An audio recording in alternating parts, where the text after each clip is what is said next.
আরে ভাই রে ভাই, সকাল সকাল শিয়ালদা স্টেশনের ভিড় ঠেলতে ঠেলতে চলে গেলাম কলেজের উদ্দেশ্যে। তো কলেজে বেরিয়ে তো দেখতেই পাচ্ছ খুব মজা লাগছিলো আজকে।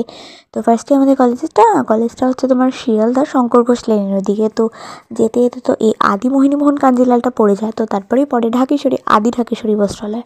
তো দুটো দেখতে দেখতে খুব মজা করতে করতে চলে যাচ্ছিলাম কলেজ। তো মাঝে পড়বে একটা শীতলা মন্দির মতো, তো সেই রুটটা ধরে একদম সোজা খাদিমসের লাইন ধরে চলে যাবো ঠনঠনিয়া বাড়িতে। এই হলো আমাদের ঠনঠনিয়া রাজবাড়ি। তো ঠনঠনিয়া রাজবাড়ি পার করতে করতে করতে করতে করতে করতে খানিক পরেই বাঁ হাতে পড়বে ঠনঠনিয়া কালীবাড়ি, যেখানে আমরা একবার পুজোও দিয়েছিলাম আর নমস্কার তো করেই থাকতাম রোজ।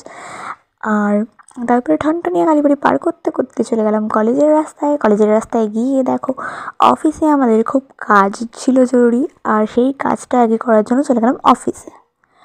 তো সেখানে গিয়ে ভাই আমাদের পরে যারা ছিল তাদেরকে আগে দিয়ে দিল। আমাদের যেহেতু 2021-এর ব্যাচ, তাই আমাদেরকে দাঁড় করিয়ে রেখেছিলো সার্টিফিকেটটা দেওয়ার জন্য।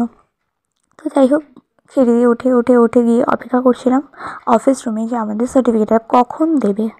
দাঁড়িয়ে বোর হয়ে যাচ্ছিলাম। তো তারপরে যাই হোক, ডেকে ফেকে আমাদের সার্টিফিকেটটা দিয়েই দিল।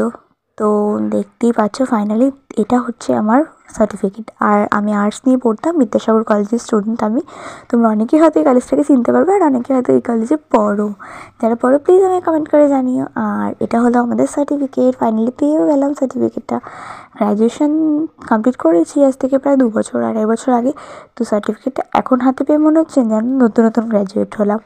তো তারপরে চলে গেলাম, এটা আমাদের কমন রুমের পাশে আমাদের টয়লেট। তো দুজনেই মিলে একটু টয়লেট করে নেওয়ার পর এই ট্রাম লাইনগুলো ধরে সুন্দর করে গাড়ি দেখতে দেখতে চলে আসলাম স্টেশনে এসে তো ভাইরে ভাই কত টাকা খরচা করলাম, লেবু, কলা, মিয়া মোড় থেকে খাবারও কিনে নিলাম। ও কিনে নিল খাবার আর আমিও কিনে নিলাম। আর বাই দ্য ওয়ে, আমি আমার বান্ধবী সুস্মিতার সাথে গিয়েছিলাম। তো দেখতেই পাচ্ছি অনেক লোভনীয় খাবার, বাট আমি সেটা নিইনি।